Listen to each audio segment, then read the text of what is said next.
Hey guys, and welcome to Petrol and welcome to this week's Midweek 180. Well, as you can see, I am at home again this week.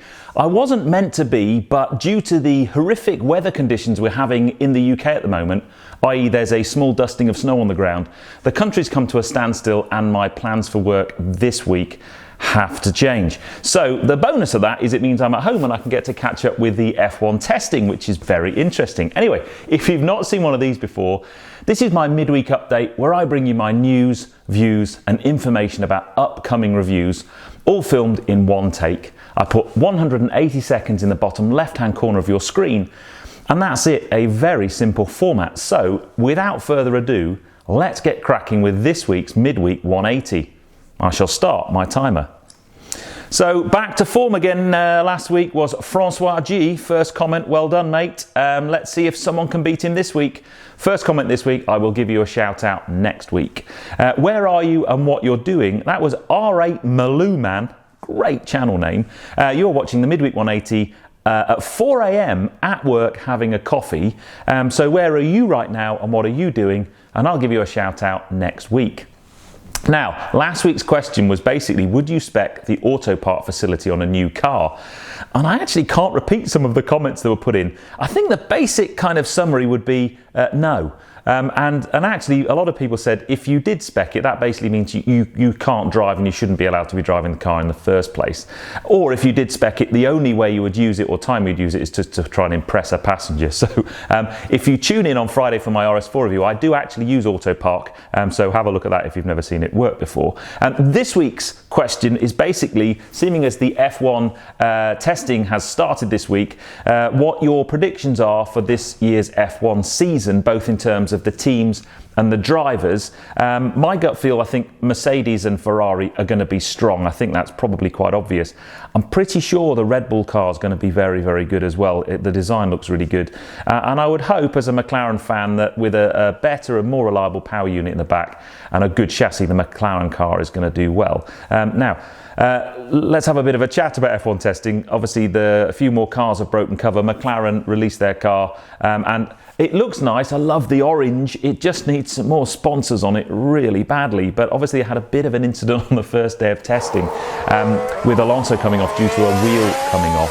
The amusing story I saw in some of the press was apparently the car was so unused to going around the corner that fast that basically the wheel just gave up and fell off. The other thing is Halo. I don't think it looks great, but I think we will get used to Halo, and over time we'll just wonder what the fuss was about. Now, the quick story I do want to cover is, and it kind of came out after I'd filmed last week's Midweek 180, unfortunately, but Porsche's announcement last week that they're going to stop making diesel variants of their cars, which I think is a great shame. They're going to focus on basically petrol and hybrid. I don't know if you've ever driven a diesel Porsche. I've driven the V8 diesel SKN, and this is a phenomenal car. I know it's basically an Audi engine. The new Panamera diesel 4S is brilliant as well. So in a way, I think that's a shame. I think it's going to maybe damage Macan, because Macan, a lot of people who buy Macan S buy the diesel version. But I just wonder what your thoughts would be on that, actually. Last little bit about Geneva and the cars I'm looking forward to. iPace is the next car. I'm really looking forward to seeing iPace up close and personal, and I'm getting very excited about Geneva, starting to plan what I'm going to be doing. I've even bought extra batteries for my video camera this week to get ready. And then the next video, which is Friday at 6 o'clock, is the RS4 collaboration film. And that brings me to the end of my time.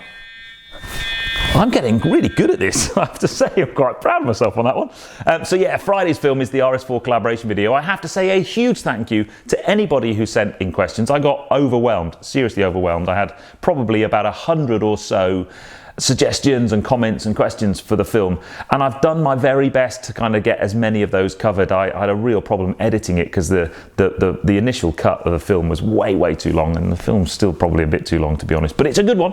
So you need to tune in on Friday at 6 o'clock for that. And that brings me to the end of this week's Midweek 180. Anyway, I hope you've enjoyed this. If you have done so, give me a thumbs up. Comments below are always welcome, and don't forget, follow me on social media. Follow me on Instagram. I put a lot of extra stuff on Instagram and Facebook in particular, so make sure you kind of click on these links here, or those aren't links, but go and find me on social media. And if you haven't done so already, please subscribe to Petrol for plenty more content to come. Anyway, I will see you on the next film, guys, which is this Friday at 6 o'clock for the RS4 collaboration film. I managed to find launch control and put to test whether or not it would do 0 to 60 in 4.1 seconds. You need to tune in on Friday to see how I got on. I think you'll be impressed. Anyway, I'll leave you at that. I'm going to get back to watching a bit of F1 and I'll see you on the next film, guys. Anyway, you take care. Drive safe. I'm off to watch some more F1.